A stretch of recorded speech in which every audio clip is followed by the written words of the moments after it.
Bienvenue dans La Voix des aînés. Il était une fois les femmes. Épisode 8. Tu devrais exiger que ta fille aille voter. J'avais eu une petite discussion avec mon fils pour ça. Avec Cécile, Maria, Dany, Odette, Juliette et Marie-Marthe. On n'a rien le droit de dire alors si on ne vote pas. Si ça ne lui convient pas, elle vote en blanc. C'est tout. Mais il faut qu'elle y aille. La politique, elles y ont baigné dès le plus jeune âge. En 1936, elles étaient enfants, mais les souvenirs sont bien présents. Surtout pour Maria. Je suis née en 1927, le 13 février. Ça me fait 92 ans. Père et mère espagnols. Mon père était officier de marine et on habitait à Madrid. Et c'est au moment de la guerre civile que nous sommes venus en France. Et c'est 1936. Et donc moi j'avais 27, 37... J'avais 9 ans. Voilà. Mais je m'en souviens très bien. Le peuple était divisé en deux. C'était une guerre civile, ce qui est quand même quelque chose de très grave, parce que c'est les familles elles-mêmes qui sont divisées. On avait, dans notre famille, on en avait qui étaient pour Franco, d'autres qui étaient pour la République, et même quelqu'un qui était royaliste. Donc ça coupait quand même un petit peu les familles. Pour la guerre civile, tout le monde parlait. Même les enfants, puisque moi j'avais 9 ans, on en parlait aussi. Hein. Tout le monde était concerné. Eh bien, moi, je me souviens que quand j'étais donc petite, puisque je suis venue ici, j'avais 9 ans. Alors, je vous parle de l'âge de 7-8 ans. Quand je suis arrivée à l'école, les filles m'ont dit « Ton père, il est de droite ou de gauche ?» Et je dis « J'en sais rien ». Ah, mais il dit, mais si, il faut que tu nous le dises parce qu'il y a un clan de droite et un clan de gauche pour savoir dans quel camp, avec quelle petite fille tu allais. Je n'avais absolument pas idée de ce que ça voulait dire. Alors j'ai réfléchi et je me suis dit, on mange avec la main droite. Je pense que droite, ça doit être beaucoup mieux que la gauche. Alors j'ai dit aux filles, mon père est de droite. Je me suis fait insulter par les unes et les autres ont dit « Viens avec nous, qu'est-ce qu'on est contente de t'avoir dans notre équipe ?» etc. Et puis, le soir, je raconte ça à mon père. Et il m'a dit « Imbécile !» Il était républicain et il m'a donné une paire de baffes. Et je pense qu'à partir de ce jour-là, je suis rentrée en politique. Voilà. Alors, quand la guerre a éclaté, par contre, alors là, les hommes sont partis. Les femmes se sont terriblement politisées, ils ont remplacé les hommes, puisque les hommes étaient partis à la guerre. Et les dames se sont beaucoup bagarrées, il y avait une guerre civile entre femmes, c'était assez comique. On était fâchés avec tout un tas de gens de la famille qui ne pensaient pas comme nous. Et nous, personnellement, c'était assez rigolo, parce que mon père était républicain, mais un vrai, de vrai républicain. Ma mère était royaliste. Alors, de temps en temps, il y avait des petites discussions politiques à la maison.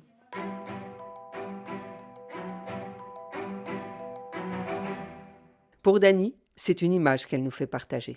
Une fois que je parlais avec mes collègues à la cour d'appel de Paris, il y en a un qui me dit « Écoutez, madame, vous êtes plus âgée que nous, mais vous ne me direz pas que vous avez des souvenirs du Front populaire. » Il dit « Comment ?» Mais je vous dirai, moi, que le Front populaire, je n'avais pas besoin des journaux pour le dire. Je me souviens encore d'une de mes grands-tantes faisant le tour de notre véranda, puisqu'on avait une villa coloniale, en le poing brandi, en chantant l'Internationale. C'était la première fois que j'entendais. J'ai dit, le Front populaire, pour moi, ce sont des souvenirs très précis. Il riait. Il me dit, mais c'est pas vrai. Je dis, mais je vous assure, je vous parle de mes choses vécues. Mettez-vous 2 secondes à la place d'un enfant d'une dizaine d'années. 1936, ça vous évoque quoi? Les premières vacances? Après la victoire du Front populaire aux législatives le 3 mai, Un formidable mouvement de grève éclate en France. Les revendications portent sur la revalorisation des salaires, la limitation de la durée de travail à 40 heures et les congés payés. Odette raconte. En 1936, mais là, ce n'est pas les hommes et les femmes. Mon père était à la SNCF. Ils ont fait grève. Et je ne sais pas combien de jours, je ne me rappelle pas. Et il arrive et puis il nous dit « Ah, mes enfants, on va être heureux, on va être heureux. On a 15 jours de vacances payés. » Alors, pensez, c'est à partir de 1936. Là, oui, c'est un grand changement. En 1943, Juliette a 19 ans. Elle n'a toujours pas le droit de vote. Eh bien, je suis née à Lyon le 12 juin 1924. Donc, j'ai 95 ans. Pendant la guerre, alors, je travaillais dans les PTT. Enfin, à ce moment-là, on appelait ça les PTT. Dans une centrale téléphonique. Et j'avais la possibilité, avec mes clés, de faire entendre ce que les Allemands ou les SS, enfin, ceux qui parlaient, qui étaient contre nous, forcément, par des résistants que je connaissais. C'est comme ça que j'ai résisté, enfin, ma petite partie de résistante. Mais moi, je connaissais déjà avant des gens qui étaient contre les Allemands. On était vraiment sous la botte. Et sous cette botte, ça ne me plaisait pas. Je voulais faire ça pour chasser les Allemands. J'en avais assez de les voir en France. Je ne sais pas si vous comprenez ça. C'est difficile quand on n'y est pas passé de voir des gens occuper votre pays, vraiment sous la botte.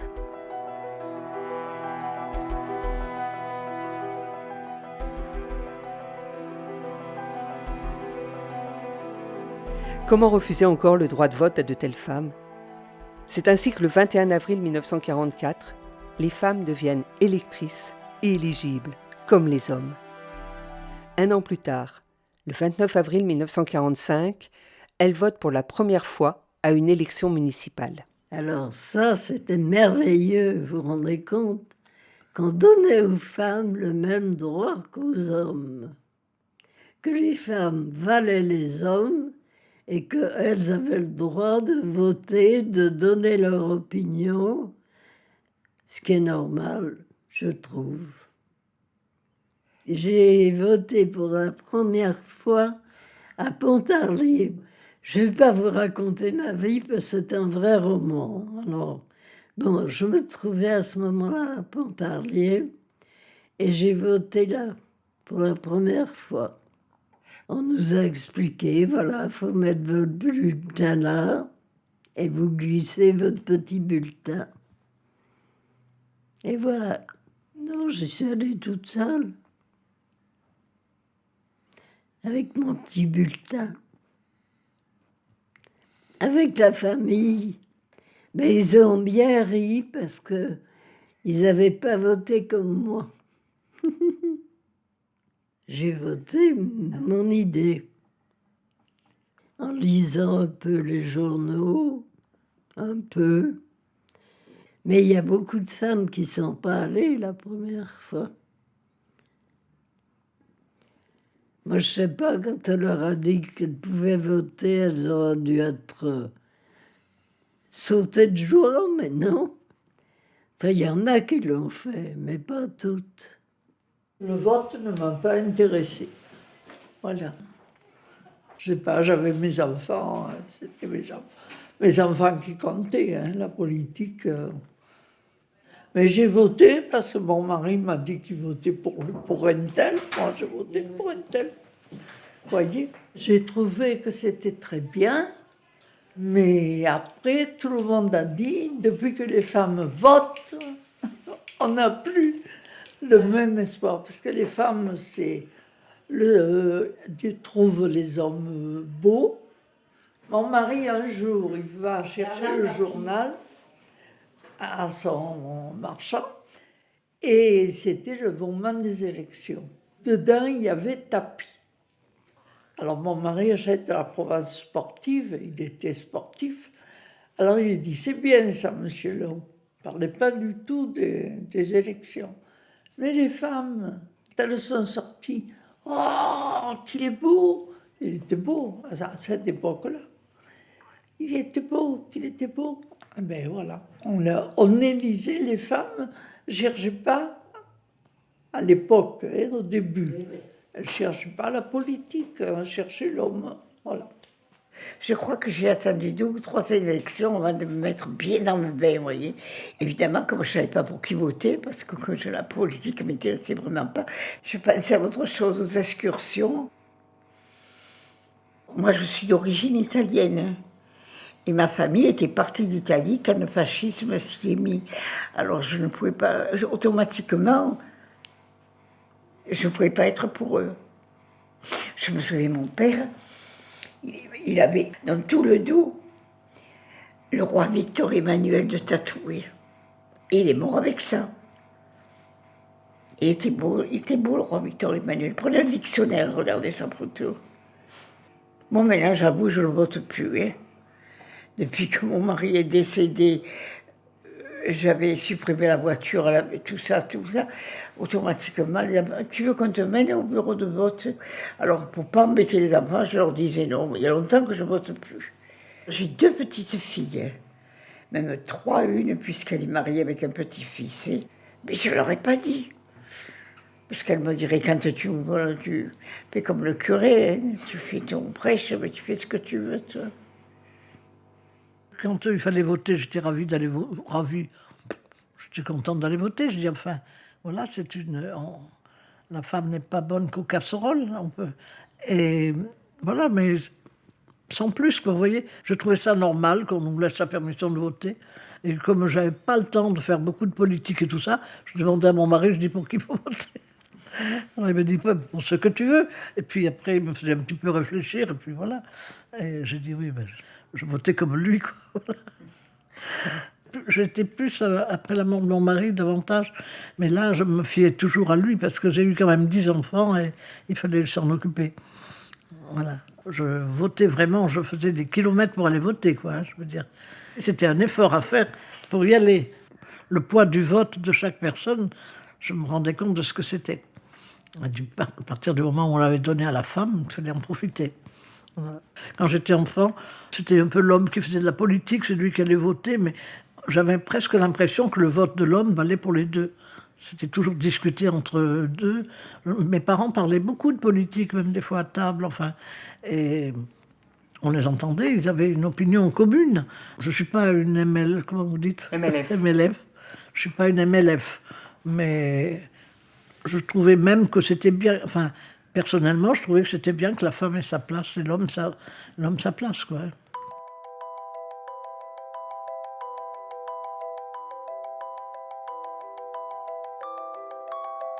Après-guerre, les femmes ont un vote plus conservateur que les hommes. Mais il n'est jamais extrémiste. Et elles s'abstiennent plus que les hommes. Mais depuis 2012, le vote féminin ne se différencie plus ou très peu du masculin. Moi, je vais vous dire, j'ai 2 petites filles. Un jour, je leur ai dit, on va voter? Elles me disent, oh, on ne vote pas. Je dis, comment tu ne votes pas? Je dis, tu dois aller voter. Même si tu veux voter à blanc et déchirer le machin, mettre une barre, mais tu dois voter, tu dois exprimer ton idée. Alors, elles étaient allées voter. Cécile, Maria, Dany, Odette, Juliette et Marie-Marthe vivent aujourd'hui en maison de retraite. La Voix des aînés, une production signée Partage de Voix avec le soutien de la Fondation Corian pour le bien vieillir. Réalisation, Sophie Pillot, Agnès Maton, Michel Créis. Musique, David Gubitsch.